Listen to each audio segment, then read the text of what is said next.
I was going to start with it's good to see everyone, but it's what's really good is excited to get going with spring ball, and it was just kind of going through it. We got 44 players on our roster that have never gone through spring practice, so it's spring's a great time to develop and hopefully play a lot of football and through that playing grow and get better. But looking forward to the opportunity and this is as late a start as we've had for spring practice, and a big part of that was we wanted to take advantage of try to get as much in our winter conditioning, strength and conditioning program, and thought we had a good first phase in that, and now looking forward to having a productive spring practice, hopefully.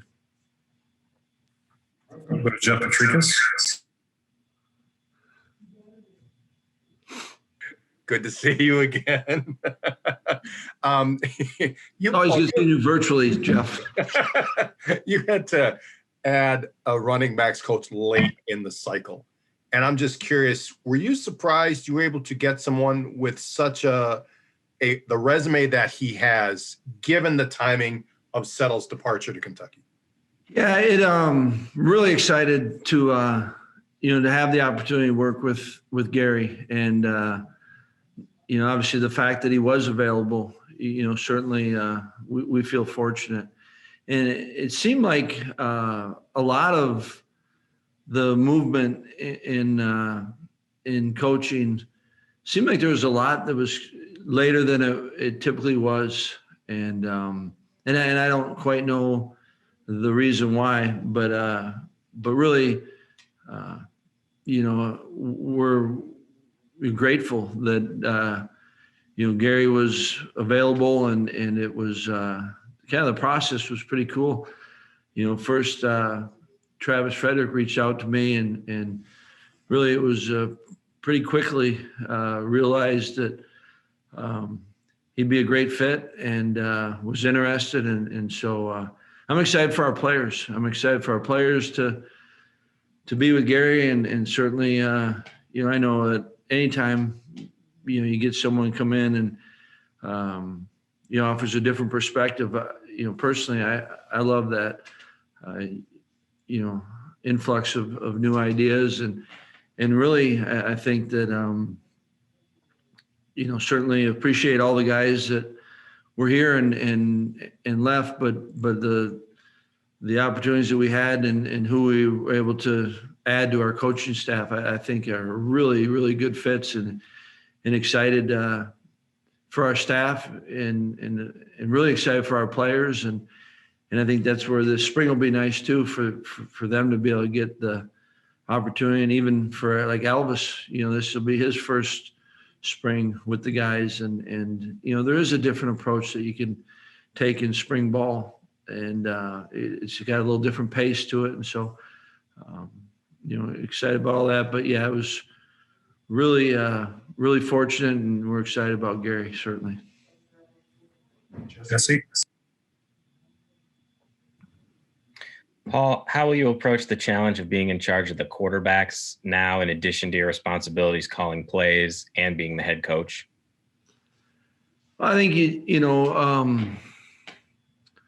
just do it, right? And none of them are not foreign to any of them, and I think that helps. And like everything, you also don't feel like you have to do anything necessarily on your own, and yet, I'm confident, and I feel like what's best, it all started with what I thought was best for the program and for all of our players. And, I think the ability to add Hank Poteet to the staff, and which, for that to really work meant, for me to do the quarterbacks, and have had experience with that, and had experience being a play caller, and now I've had experience, being a head coach. Feel confident can do all those and not compromise in any way. Steve?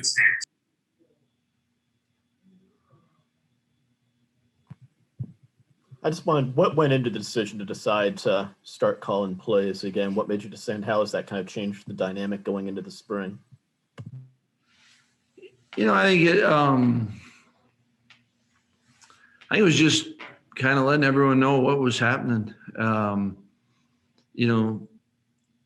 think that had a lot of conversations, and I've had these conversations with Joe for years, and every year, we'll hit on some of the same topics, and we thought for everyone to be able to do the best that they can do, with the amount of volume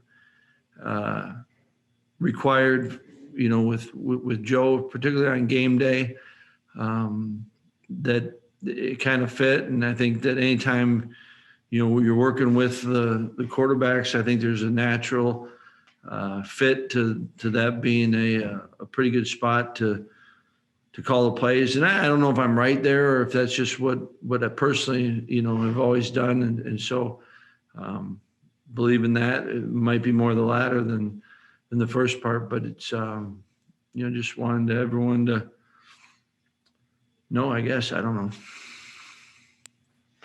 George?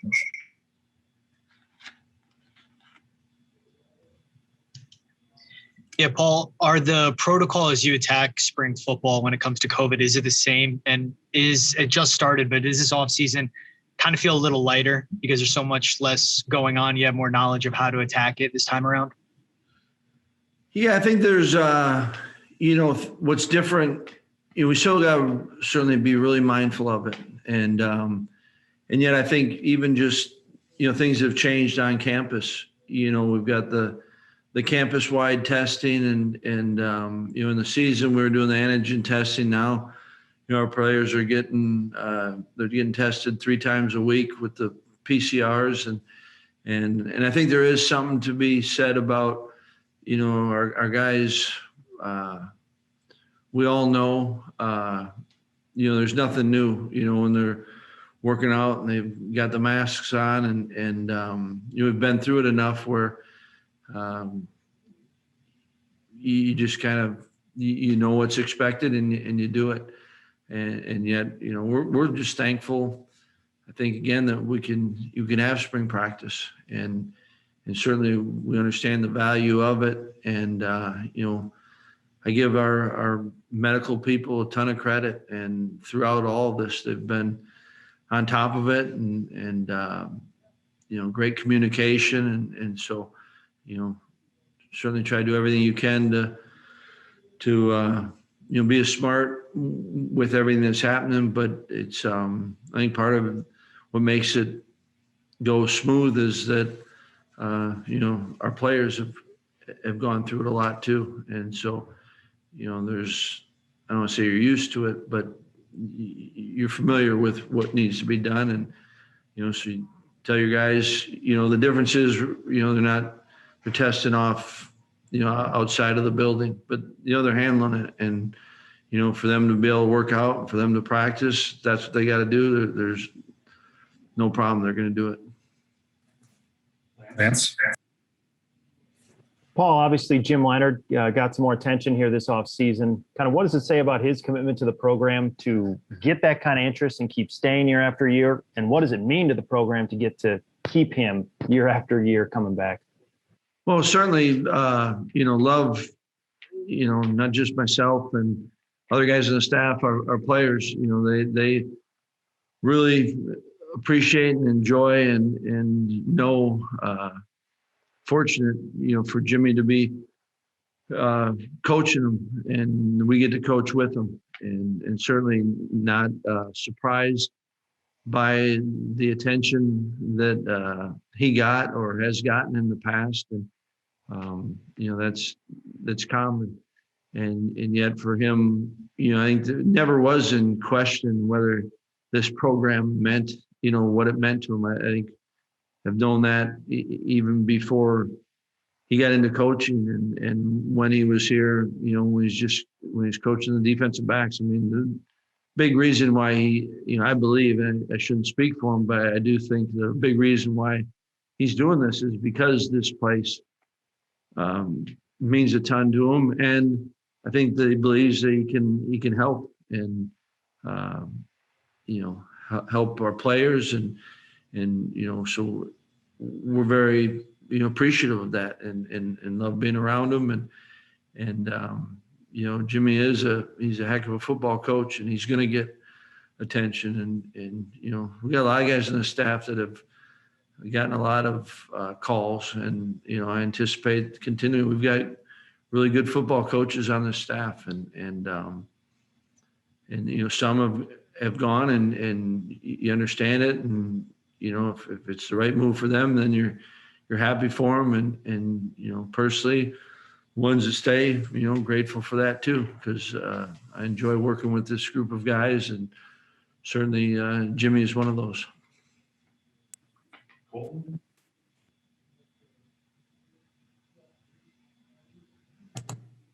Paul, you kind of talked about this a little bit already, but with the new coaching staff, is there anything you're going to try to do this spring to just get you guys on the same page a little bit, maybe different than other years, just with the turnover you've had?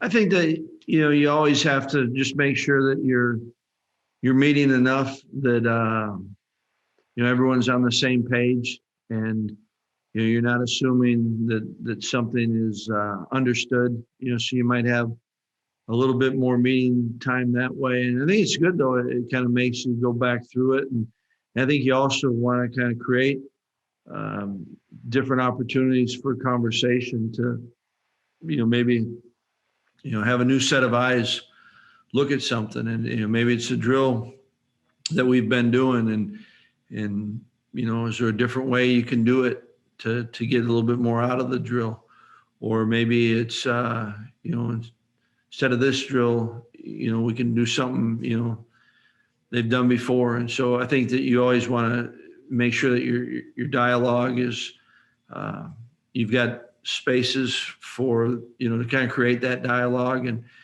then I think a lot of it will come. You got to, for instance, like with Gary, he's got to understand kind of the starting point, and then I think though as he goes and gets to learn more about the offense, he'll have ideas and suggestions. He's got a ton of experience, and I think Hank and Ross could bring the same defensively. And so I think that you just want to make sure that you're hearing from them, and also I think that those conversations are good for the guys that have worked together, and you're always trying to find the best way to do something. We ask that of our players, how can you find a way to get better today? And I think the same applies to us as coaches. Back to Jesse.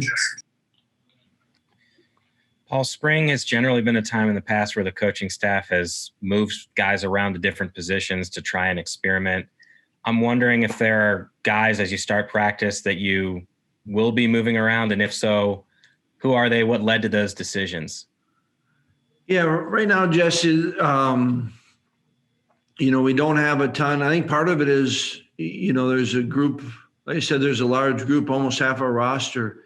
This will be their first spring. And, kind of always believe that, you need some time to kind of see where guys best fit. And so I think that certainly if we had any ideas, you'd have done it right after the season, so they have kind of the off season to prepare themselves for it.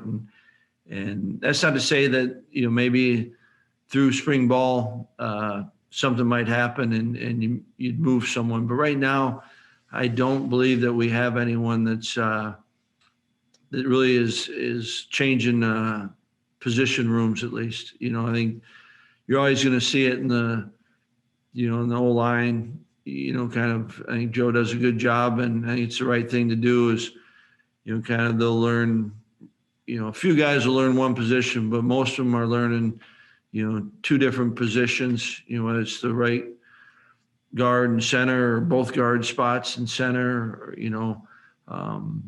so there's some of that I think, will still continue to happen. But for the most part right now, I think we got everyone's in their spots, and certainly don't foresee anyone right now today changing over. But, I think as you go through spring, something may emerge, and you'd rather do it in the spring than fall camp, certainly.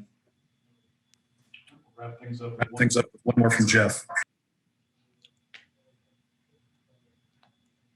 Last question, your favorite topic, injuries. On a serious note, though, I mean, you lost a couple key defensive linemen in Garrett and Isaiah, and two guys who I'm guessing will be in the mix would be Matt Henningsen and James Thompson, both injured last year. Will they be available this spring, or do you know, or what's their status? Yeah, Henny has done a great job in his rehabilitation, and so he'll be able to go this spring. James, kind of as we thought, and we're still very optimistic and appreciate the work he's put in, but James won't be able to go this spring, and so injuries are. I think right now we've got a few guys that won't start spring. I think Stephon Bracey's one of those. Dean Ingram will be limited, I believe. There's a couple other ones that I'm sure you guys will pick up on. I'm trying to think off the top of my head, but for the most part, we've got guys, and I think it's really important, and it's not always something you can control, certainly, but, spring, you have 15 practice opportunities, and you sure want to have everyone available that you can, because it's such a great time to develop. And so hopefully we can stay relatively injury-free and be able to maximize this opportunity.